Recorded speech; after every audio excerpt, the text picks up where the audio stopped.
Seja bem-vindo para esse vídeo, e nesse vídeo daqui eu vou fazer a análise do empate em 3-3 nesse jogaço, nesse amistoso entre Espanha e Brasil, tá ok? Então antes de tudo, solta aí a intro.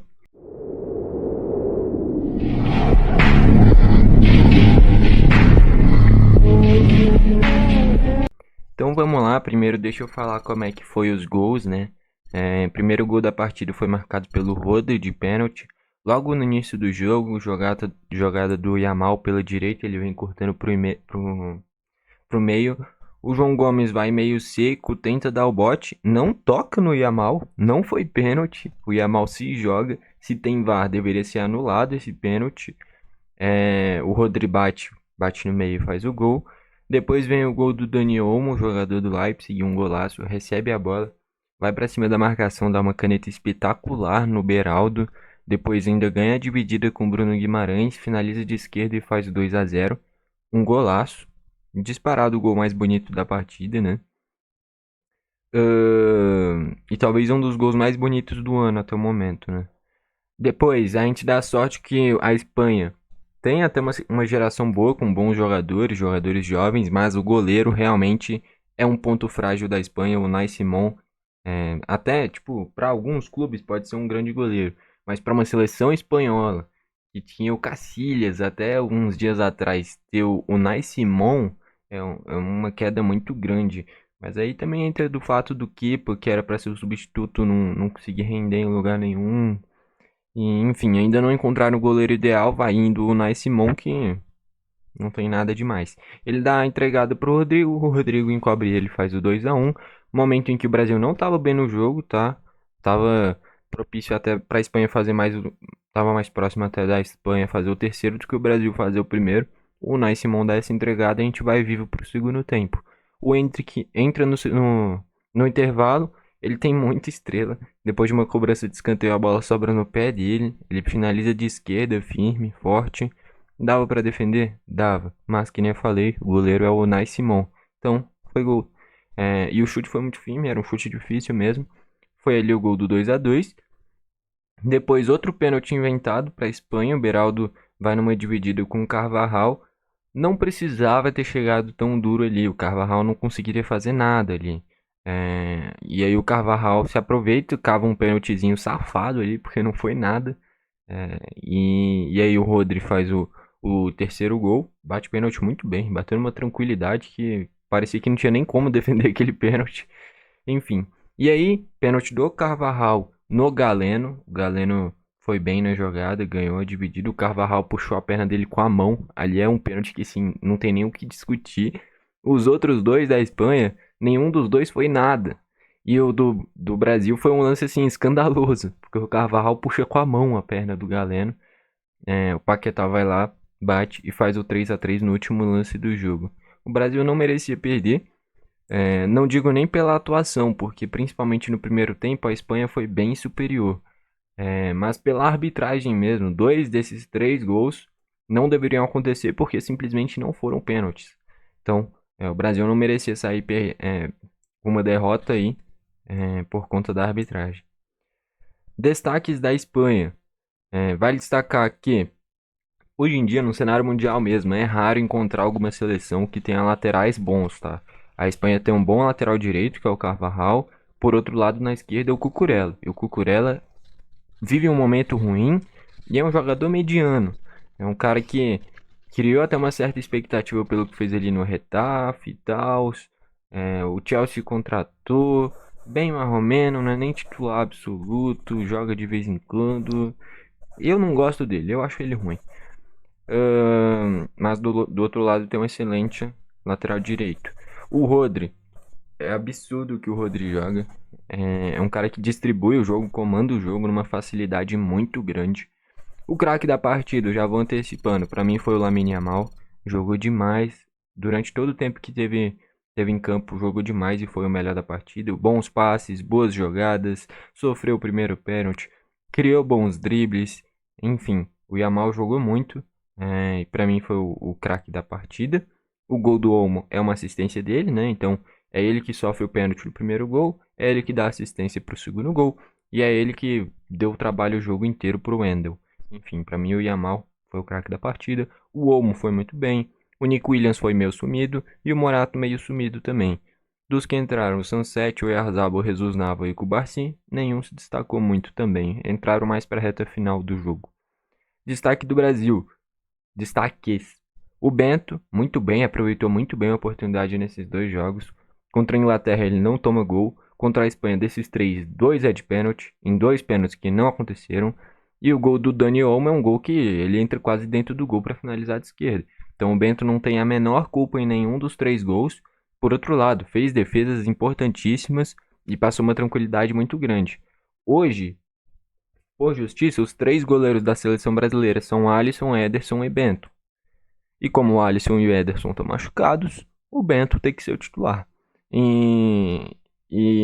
Enfim, o Bento aproveitou muito bem a oportunidade. Depois dessas atuações, eu acho muito difícil ele ficar mais do que 6 meses no Atlético Paranaense. Acho que é impossível ele passar mais de 6 meses no Atlético Paranaense. Questão de tempo para ele, para uma equipe grande da Europa.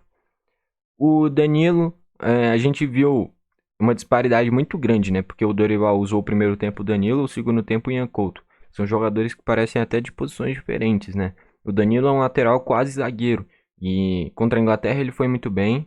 Contra a Espanha dessa vez ele não foi bem. Ah, por sinal, não fiz análise contra a Inglaterra porque eu assisti só os minutinhos finais. É... Mas deu pra perceber e vendo os melhores momentos também que o Danilo desempenhou bem, até pelo que falaram também, eu dei uma olhada. Mas contra a Espanha eu não gostei, errou passes bobos, na parte defensiva. Tudo bem que o Nico Williams não apareceu tanto, mas o Danilo não foi tão bem quanto foi no jogo passado. O Beraldo, cara, eu gosto muito do Beraldo, pra mim tem que continuar sendo convocado. Tem uma saída de bola muito boa, um zagueiro que marca bem, passa confiança. Porém, se a gente vai analisar frio os três gols da Espanha. Primeiro gol é uma bobeira do João Gomes, que faz o pênalti, inexistente, mas é ele que estava na jogada. O gol do Dani Olmo, o Beraldo toma uma caneta. E o segundo gol de pênalti é o Beraldo que faz um pênalti, que na minha visão não aconteceu, mas é ele que estava na jogada com o Carvajal.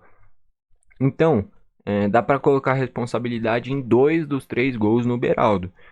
Uma na caneta que ele toma do Dani Olmo. E a segunda no pênalti que ele faz no Carvajal. Pra mim não aconteceu, mas se ele só dá um saltozinho assim pra trás, o Carvajal cai sozinho. Não era nada, só era tiro de meta. Ele deu brecha pro árbitro marcar o que queria. Marcou errado e marcou pênalti pra Espanha. Mas enfim, estava envolvido nesses dois lances. O Wendel foi titular nos dois jogos. Foi bem nos dois jogos. Eu gostei do Wendel. Defendeu bem, atacou bem. E que nem eu falei, o Lamine Yamal pra mim foi o craque da partida. Mas se a gente vai analisar as coisas que o Yamal fez no jogo, efetivas pra gol, ele sofre um pênalti que não foi o Wendel que fez, foi o João Gomes. E o gol do Olmo foi um passe do Yamal. Só que não foi um drible do Yamal. Então, efetivamente, que terminou em jogada de gol, o Wendel não está envolvido em nenhuma. Sendo que ele estava marcando o jogador que foi o melhor da partida, o mais envolvente, o que chamou a responsabilidade do jogo, que foi o Yamal. Então, gostei do Wendel. Eu acho que tem que continuar sendo convocado. E que nem eu falei, hoje é muito raro encontrar a seleção com laterais de alto nível. Hoje a gente está com um lateral que está quase se aposentando. O Danilo já virou praticamente até zagueiro na Juventus. E o Wendel, que é um lateral indo para a reta final de carreira, está num auge muito bom no Porto, por isso foi convocado. Então, são dois laterais que nenhum dos dois está no top mundial.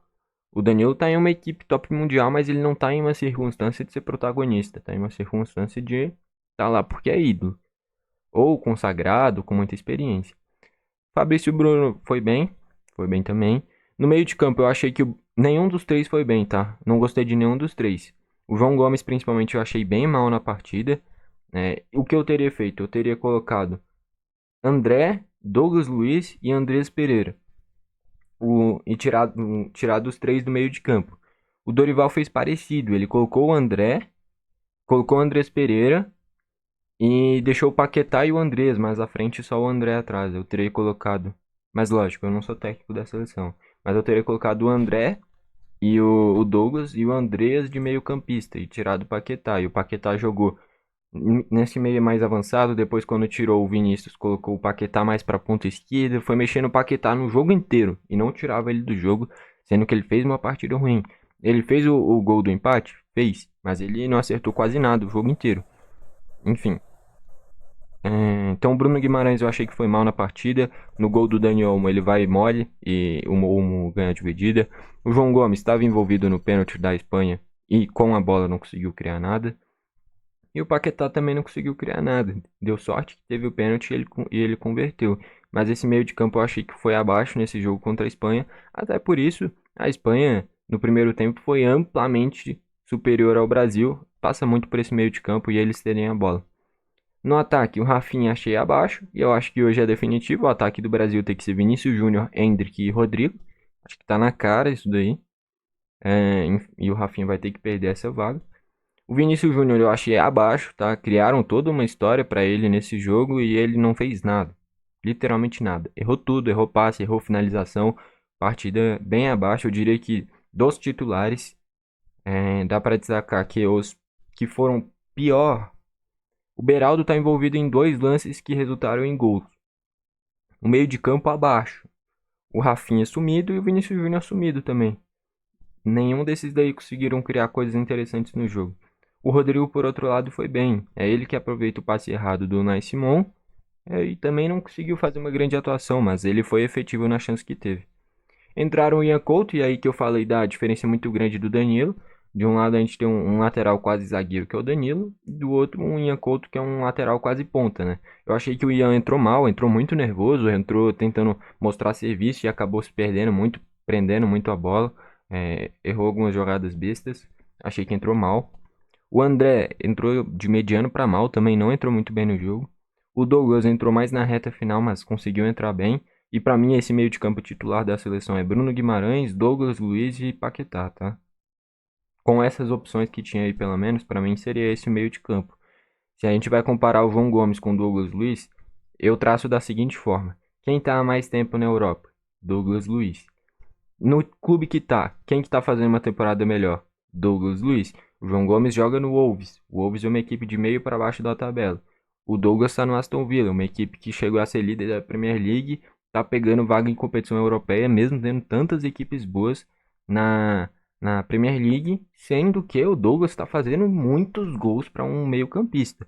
Então, na minha visão, por merecimento, o meio de campo deveria ser Bruno Guimarães, Douglas e Paquetá. O Douglas de segundo volante e o Bruno de primeiro. Mas são dois caras com características de defender muito bem, tá ok? O João Gomes eu acho que foi mais titular por conta da passagem que o Dorival teve no Flamengo, com o João Gomes sendo o principal ponto de mudança na trajetória daquele Flamengo campeão com o Dorival, tá ok? De Copa do Brasil, Libertadores, enfim. E aí passa muito pelo João Gomes naquela época. Porém, por merecimento, para mim o Douglas tinha que ter sido titular. Enfim, entrou bem. O Andreas entrou muito bem, entrou melhor do que o Paquetá rendeu, já que o Andreas entrou mais avançado, né? O Andreas entrou num pique, entrou num gás. E é bom ter esse tipo de jogador na seleção. Enfim, o Andreas entrou muito bem no jogo. Eu achava que ele não merecia ter sido convocado, tá? Porque ele joga no Fulham. Não dá pra dizer que ele tem um grande destaque no Fulham, porque se a gente vai olhar as estatísticas, não é um cara que tá com estatísticas absurdas, assim. Tá com estatísticas comuns. Porém, é um cara que é diferenciado. Dá pra ver o jeito que ele pega na bola. Teve uma virada de jogo dele pro Vinícius Júnior. De primeira, assim, bola pingando, que a bola vai perfeita. É um cara que tem um passe espetacular. Foi bem contra a Inglaterra, né? Ele que começa o gol do Brasil. E na minha visão foi bem de novo contra a Espanha. Então tem que se destacar o Andreas Pereira. Aproveitou muito bem as oportunidades. E se manter um nível razoavelmente bom no Fulham, na próxima convocação tem que ir de novo, porque aproveitou a oportunidade. O Endrick entrou muito bem também. O cara tem estrela, já vai lá, faz o gol. Enfim, infelizmente parece que se machucou ali, não consegui entender direito, mas peça crucial, tem muita estrela o Endrick, né? E o Galeno entrou bem na ponta esquerda também. O Vinícius estava bem abaixo, estava mal na partida. E o Galeno entrou, pelo menos ganhou a dividida. Teve pouco tempo, né? Mas entrou, ganhou ali a dividida com o Carvajal e conseguiu sofrer o pênalti. Então o Galeno foi muito importante para esse empate também. É, enfim. Aí vale destacar que o Dorival prestou muita atenção no Porto, né? Porque ele trouxe o Wendel na esquerda, trouxe o Galeno para as pontas, trouxe o PP para as pontas e para o meio de campo. Então ele gostou bastante do Porto, né? Trouxe três caras, coisa que é raro. É raro ir buscar em times portugueses tantos jogadores assim. É, Mas o Galeno aproveitou a oportunidade, o Wendel aproveitou a oportunidade e o PP não teve oportunidade, só foi convocado. Enfim, acho que é isso, né? Estatísticas: 19 chutes da Espanha, sendo 8 no gol, 12 do Brasil, sendo 6 no gol. Passe de bola um pouquinho mais para a Espanha, 59 contra 41. Primeiro tempo foi ainda maior, primeiro tempo foi um amplo domínio da Espanha. Faltas: 20 da Espanha e 16 do Brasil. Amarelos: 3 da Espanha, 6 do Brasil. Escanteios: 6 da Espanha, 2 do Brasil. A verdade é, primeiro tempo muito superior da Espanha. A gente deu sorte que o Unai Simon deu a entregada para o gol do Rodrigo. Mas por outro lado, vale destacar que o juiz interferiu bastante no resultado do jogo com esses dois pênaltis para a Espanha, os dois inexistentes. A Espanha, com a bola, produziu mais que o Brasil, foi mais perigosa o jogo inteiro. Porém, não existe não contabilizar nisso daí esses dois pênaltis inventados. Se não tem esses dois pênaltis inventados, analisando a frio, seria 3-1 Brasil. Logicamente, eu acho que não acabaria nesse placar. Mas dois desses três gols não teriam acontecido. Isso é um fato. Então a arbitragem pesou sim no resultado. E mesmo assim o Brasil conseguiu ir atrás para empatar esse jogo. Vale destacar uma coisa: é amistoso. Então isso daí serve só para a torcida, para os brasileiros terem uma base de como é que está a seleção. Viram que tem muitas mudanças, beleza, mas ganhando, perdendo, o fato não mudaria nada. O importante é quando chega a competição que vale, tipo Copa América, Copa do Mundo, qualquer Copa assim que vale alguma coisa. Agora, amistoso não vale nada, né? Mas, enfim, é bom pelo menos não perder. Ninguém gosta de perder, né? Enfim, craque da partida pra mim foi o Yamal. E o melhor do Brasil, acho que dá pra destacar aqui o Endrick e o Andrés Pereira. Os dois muito bem. E do lado da Espanha, o Yamal, o Rodri. O Carvajal foi burro no último lance, né? Mas ele que sofre o pênalti também. Mas é isso, para mim os principais destaques do jogo. Vai para Endrick, Andrés Pereira, Yamal e Rodri. E o Olmo também, né? O Olmo também foi bem. Enfim, é isso. Gostou do vídeo, deixa o like. Não gostou, deixa o dislike. Comenta aqui embaixo para você quem foi o craque da partida. Eu acabei de ver, o vídeo deu 17 minutos. Foi mal, 17, 18. Mas, pô, eu me empolguei aqui. O que eu posso fazer? Fui analisando e deu nisso. Valeu e falou.